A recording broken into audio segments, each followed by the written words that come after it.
Welcome back to my channel ASHA dream studio. ఈరోజు నేను bagara rice ఎలా చేయాలో చూపిస్తాను.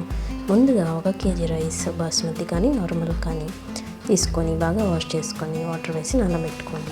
1/4 కేజీ టమాటోస్ ఆనియన్స్ కట్ చేసి పెట్టుకోండి. కొంచెం కొత్తిమీర పుదీనా కూడా.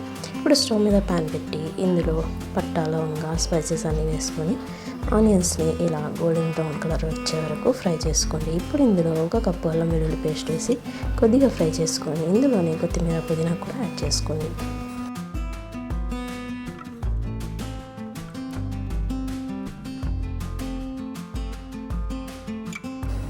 కొద్దిగా ఫ్రై చేసిన తర్వాత ఇందులో కట్ చేసి పెట్టుకున్న టమాటాలు, రైస్కి సరిపడంత ఉప్పు వేసి కొద్దిగా ఫ్రై చేసి ఈ టమాటా ముక్కలన్నీ మెత్తగా అయ్యేంత వరకు మూత పెట్టి సిమ్లో ఉడికించుకోండి.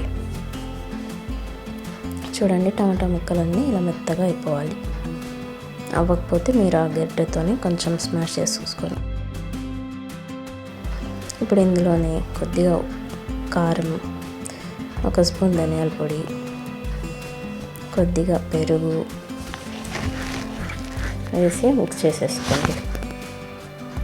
ఇప్పుడు మనం దేంతో అయితే బియ్యం తీసుకున్నామో దాంతో 1.5 కప్పు వాటర్ వేసుకోండి. దేంతో మీరు బియ్యం తీసుకుంటారో దాంతో 1.5 కప్పు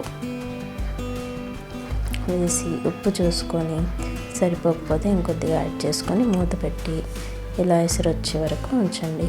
ఇప్పుడు నానబెట్టిన బియ్యంలో ఆ వాటర్ అంతా తీసేసి ఆ బియ్యం మొత్తం ఇందులో వేసేసుకోండి.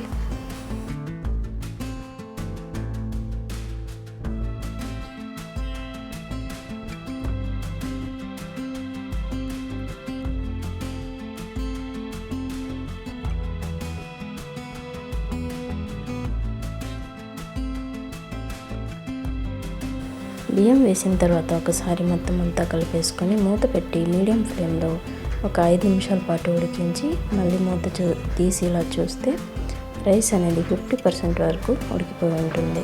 ఇప్పుడు దీని మీద మూత పెట్టి ఇంకో 5 మినిట్స్ పాటు అలాగే మీడియం ఫ్లేమ్లో ఉంచండి. ఇప్పుడు మూత తీసి చూస్తే ఇంకొద్దిగా వాటర్ అలా తగులుతూ ఉంటుంది. ఇప్పుడు సిమ్లో పెట్టి ఒక 2 మినిట్స్ పాటు పైన బరువు ఏదైనా పెట్టేసి ఉంచండి. ఇప్పుడు ఇది ఈవెన్గా దమ్ అయితే అయిపోతుంది. ఇంతే అండి, బగారా రైస్ చాలా సింపుల్గా ఇలా చేసుకోండి. ఈ రెసిపీ మీకు ఎలా అనిపించిందో నాకు కామెంట్లో తెలియజేయండి. ఇలాంటి మరెన్నో మంచి రెసిపీస్ కోసం వీడియోని లైక్ చేసి మన ఛానల్ని సబ్స్క్రైబ్ చేసుకోండి. మరొక మంచి రెసిపీతో మళ్ళీ కలుద్దాం.